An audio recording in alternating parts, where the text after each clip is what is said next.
আমি মোহাম্মদ জাহিদ হাসান, সদর sub registrar Mymensingh. আমি অফিসে যোগদানের পর থেকে মাইকে সবসময় ঘোষণা করে দিচ্ছি জনসাধারণের উদ্দেশ্যে যে আপনারা সরকারি ফিসের বাইরে অতিরিক্ত টাকা পয়সা কেউ লেনদেন করবেন না। অতিরিক্ত টাকা পয়সা যদি আপনাদের কাছে কেউ চায় অফিসের কথা বলে বা আমার কথা বলে, তাহলে সেক্ষেত্রে আমি বলে দিয়েছি আপনারা তার নাম বা তাকে ধরিয়ে দিবেন, আমার কাছে সরাসরি নিয়ে আসবেন। তাদের বিরুদ্ধে কি আইনগত ব্যবস্থা নেওয়া দরকার সেটা আমি অবশ্যই নেব। এবং বর্তমান সরকারের যে এজেন্ডা দুর্নীতিমুক্ত ঘুষমুক্ত সমাজ প্রতিষ্ঠা, সেই ব্যাপারে সদর রেজিস্ট্রি অফিস অঙ্গীকারবদ্ধ। আমি সব সময় মাইকে ঘোষণা করতেছি, মানুষকে সতর্ক করে দিচ্ছি যে আপনারা দালাল শ্রেণী থেকে মুক্ত থাকুন এবং সদর অফিসে সঠিক কাগজপত্র দিয়ে আপনারা সরকারি ফিস দিয়ে দেরি করে চলে যান। অতিরিক্ত একটা টাকা কেউ আপনাদের কাছে চাইবে না, অতিরিক্ত কোনো টাকা পয়সা আপনারা লেনদেন করবেন না। এটা হচ্ছে আমার মেসেজ, পরিষ্কার মেসেজ। আলহামদুলিল্লাহ, সাব রেজিস্ট্রার মহোদয় খুব ভালো উদ্যোগ নিয়েছে। তিনি যেভাবে মাইকে ঘোষণা করেছেন সেটা আসলে খুবই চমৎকার।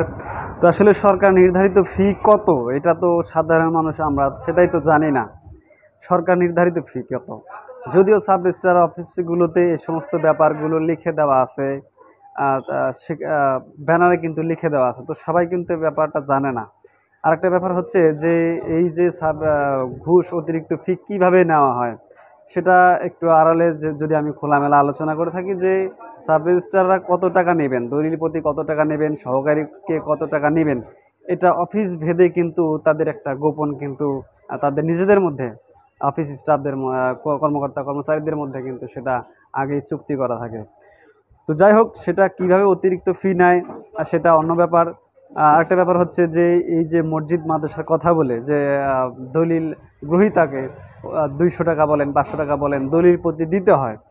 তো মসজিদ মাদ্রাসার জন্য নেয় সেটা ভালো কথা, মানুষ দেয়, কিন্তু ব্যাপারটা হচ্ছে যে মানুষ কত টাকা দিল, অর্থাৎ আমি দলিল রেজিস্ট্রেশন করলাম, আমি দলিল গ্রহীতাকে আমাকে বলা হচ্ছে দেন, আপনি দেন মসজিদ মাদ্রাসার জন্য দেন, কত বলে এত, তাহলে আমি সেই টাকাটা দিলাম, সেটা যে দিলাম এটার প্রমাণ কি? কোনো রসিদ কিন্তু আমাকে দেওয়া হচ্ছে না।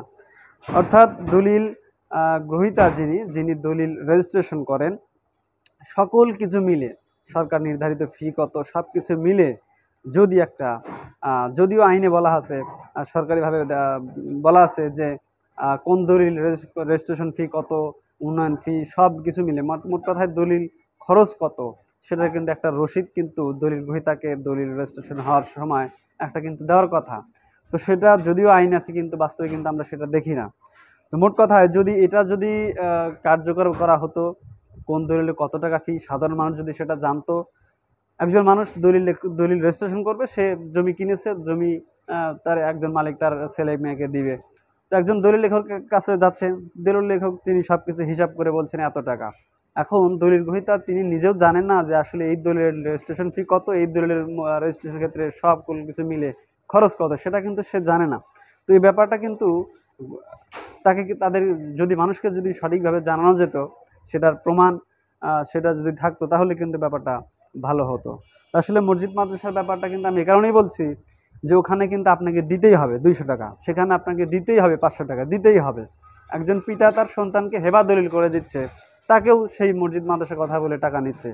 তো এটা যদিও অল্প কিছু, কিন্তু মাস শেষে কিন্তু এটার পরিমাণ কিন্তু অনেক হয়ে দাঁড়ায়। মোট কথায় এই ক্ষেত্রে কিন্তু একটা রসিদ বা একটা প্রমাণ দাখিলা এটা যদি থাকে যে আসলে কোন ব্যক্তি কোন দলিলের জন্য কত টাকা দিল, একটা মাসে কতগুলোর দলিল রেজিস্ট্রেশন হলো, এটার যদি সঠিক একটা হিসাব, সঠিক যদি একটা রসিদ থাকতো, তাহলে কিন্তু ভালো হতো।